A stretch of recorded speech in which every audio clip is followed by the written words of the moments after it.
So let's get started and let's take a look at it. And here's a beautiful picture that says so much about engineering and engineering design. And of course, our goal here is not to understand engineering design, but maybe conceptually I can explain this to you. So for example, here you see a beam that spans from here to another girder. So here you see the girder, right? And here you see another girder, and the girder holds a beam and another beam and another beam. And so the beam is a single span, and then the girder holds multiple beams. And you can already see that there are different types of cross-section chosen by the engineer here. For example, this is a very massive beam, and this is a little bit less massive. However, then this column here is much wider, for example, than this horizontal beam. And the question is, why do engineers choose that? Why do we have a very tall beam here, whereas this one is very stocky, if you will? And there's a reason why engineers choose these different types of cross sections. So let me, for example, say that this girder here, for example, would be beam number 1, whereas this here would be beam number 2, and then this down here would be beam or column number 3. And if I look at that, my number 1 beam actually is very tall and has a very narrow flange. These things are called flange on the bottom and on the top, whereas the thing in the middle is called the web. And then if I look at shape number 2, I actually have a beam that is as narrow but not as high. And there's a reason for that as well. And then if I look at shape number 3, that shape number 3 actually is very wide compared to the other ones. So the flange is actually much wider than it is for the other beams relative to the height of the cross section. And there's a reason for that. And the reason is what's called the load path, or the intensity of load that goes through the system. So you can probably imagine that these beams, they are actually simply supported beams. They are hung into this girder here. So here you can see the connection, and you can idealize this as a simply supported beam in there. So let me actually draw that for you if I get my ruler out here. So for example, this very first beam here on the top, this one could be a simply supported beam. And that simply supported beam is carrying some load of everything that sits on top of it. And in this case, it probably would be an evenly distributed force on here. And based on this evenly distributed force and the dimensions of the beam, you could clearly calculate RAY and RBY. We have done this in this class before. And once you have that, you can actually apply that. I'm going to use a different color for this, but it's the same force. So I can apply that here to the next girder. And then I have that here too. Actually, I have it on both sides because it carries one of these on each side, right? So I have one here in the front and one in the back. And I have that multiple times, so maybe I'll draw that one more time here. So there's RAY, there's no beam on the other side for that one, but you get the idea. So now I can draw the entire beam here, and this entire beam now has to carry all that load, and then there would be a support reaction there as well, and there might be even one here on the top that we don't see. It's outside of the picture, but I just add that for you. So let's say there's another support right there, and you understand that these beams now actually start to smile or bend, right? We call it smiling here in this class, but there are forces pushing down, forces pushing down, forces pushing down, and this beam wants to smile. And this beam is very long and has to carry a lot of load, and therefore engineers purposely make this a larger cross-section, because the real trick here, and I will explain this to you many times throughout the lecture, is that each of these cross-section has a centroid location that we calculated before. So I'm going to call that C. And the centroid location is very far away from the outer material part, right? So you can see that for this shape number 1, the outer material part is much further removed from the centroid than it is for shape number 2. Or if I go in here, shape number 1 is very tall, and the centroid is very far away from the outer material component, whereas here for shape number 2, it is much closer together. And so you know that this beam actually is weaker against bending than this one is. In fact, we all know this from experience. If you take your ruler and you try to bend it, you can bend it in two directions, either about the strong axis or the weak axis, and your ruler usually has a very weak axis and you can actually bend it, but if you then flip it by 90 degrees, you cannot bend it. And the same is true for these types of girders here or beams. So if you were to apply a force in this direction, then it would be very difficult for the beam to bend. But if you apply a force in that direction, then it becomes easier to bend. And now you probably also understand why the engineer then here choose for number 3 a much wider beam. And that is because of buckling. So let's say there's a support reaction here, right? So we have another support reaction here, which I'm going to call also RAY. And that support reaction from the beam, of course, has to be somehow carried to the ground. So I'm going to try to show that to you.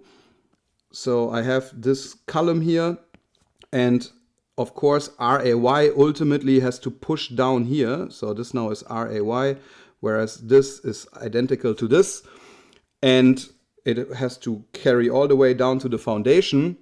And so that force now pushes down, and that force wants to actually cause this column to buckle. What is buckling? Buckling means it goes out to the side or comes to the front here. This has multiple dimensions. So let me actually give you a coordinate system here. So let's say you have a coordinate system that is X, Y, and then of course here you have the Z direction. And so if you have compression in the Z direction, your column may move out to the Y or to the X direction.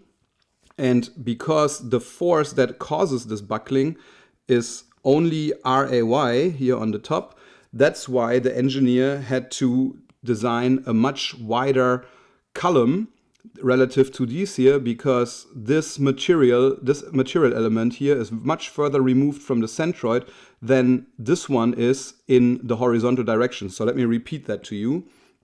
So let's say I have a coordinate system here. I have a X and a Y direction in this case, right? And so now I have actually a distance of this material element, like right down here at the right corner, to the centroid. And the distance here in the X direction, it is much less than it is for this material element here. So this also has the XY coordinate system, and therefore this one here can actually withstand loads in both directions much better. So let's say I have a force that pushes in this direction and a force that pushes in this direction.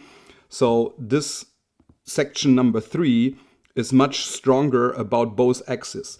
So let me just make sure that we understand this, because I'm going to use these terms throughout the lecture. It's called bending about strong axis and weak axis. And so here you have a x-axis. So I call that X. And then here we have a y-axis.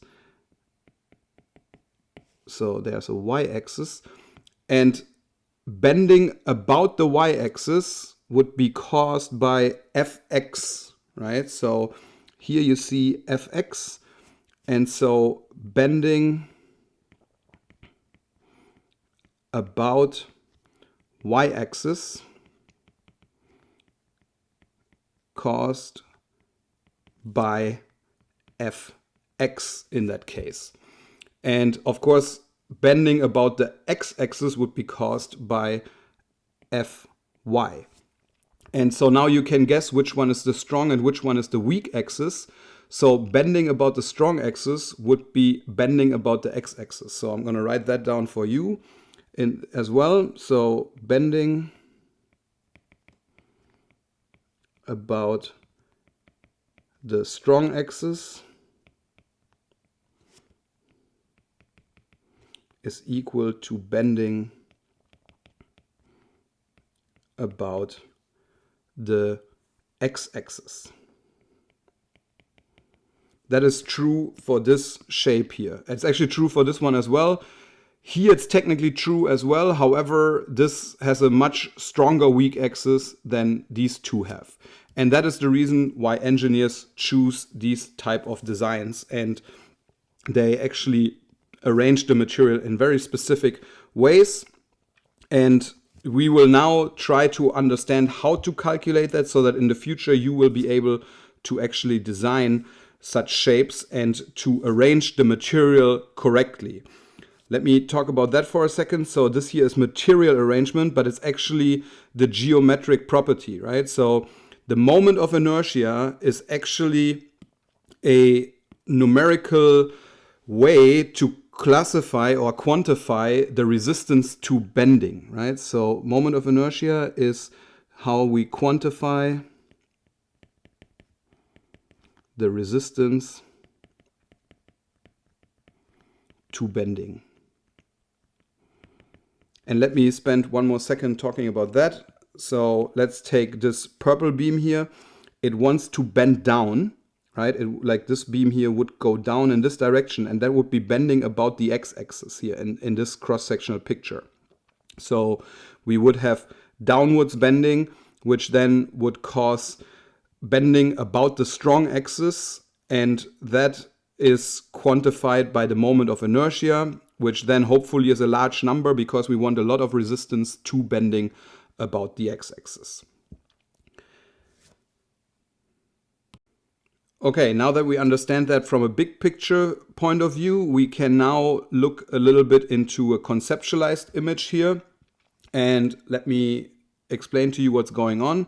So we have the carrying load members here, the beams that you see, they are arranged. So here's the girder. Remember, a girder carries other beams. Here it's called a filler beam.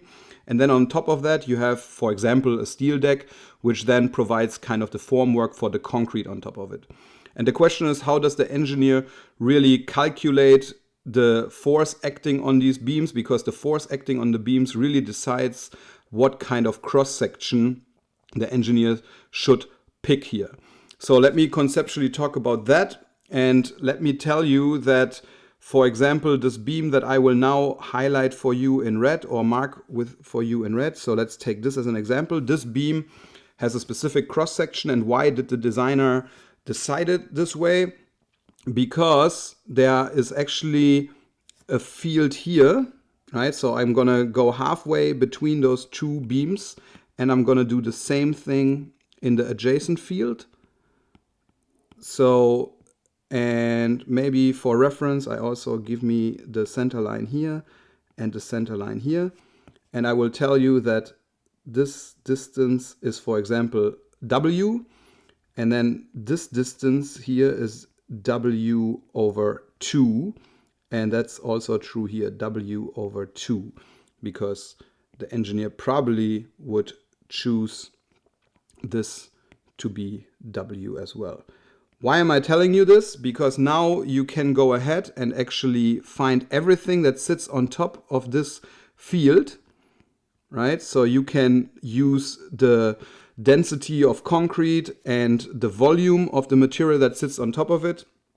And then you can use that information to calculate how much weight, how much force is actually sitting on this beam. So I say that again. So let's say you know the height of the concrete, then you can calculate how heavy the concrete is based on the concrete's density.